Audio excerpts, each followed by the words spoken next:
তো আজকে আমরা কদবেল মাখা খাবো। এই যে গাছ পাকা কদবেল, বড়টাও আছে ছোটটাও আছে। এই যে ছোটটা, এই যে বড়টা।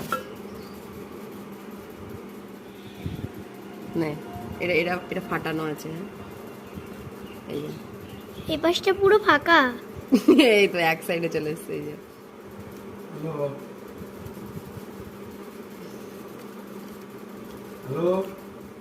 কতটুকু কদবেল, হ্যাঁ এত ছোট। এত ছোট কদবেল আমি কোনোদিন দেখিনি। দেখিসনি কোনোদিন? দেখে নে আজকে।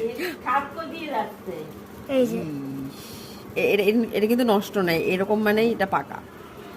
এই যে আমাদের কদবেল বের করে নিয়েছি, আর এগুলো হচ্ছে আমাদের গাছের লঙ্কা। এই কদবেল, এই কালো কালো নিয়ে একটা অনেক বড় ইতিহাস। একবার আমার বাবা কদবেল নিয়ে এসেছিল, তখন অনেক বছর আগে। আমার মা একটা একটা করে কদবেল ফাটাচ্ছিল, আর এই যে এরকম এরকম কালো কালো দেখা যাচ্ছিল ভিতরে, ঠিক আছে। আর আমার মা চেলে চেলে ফেলে দিচ্ছিল যে এটা নষ্ট কদবেল, তোর বাবা নষ্ট কদবেল নিয়ে এসছে।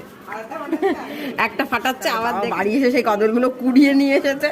তারপরে বলেছে এগুলো খারাপ না, এগুলো এমনই হয়। আমি মাখাচ্ছি এখানে, আর আমার জিভে জল চলে আসছে। এবার লেবুর পাতা দেবো।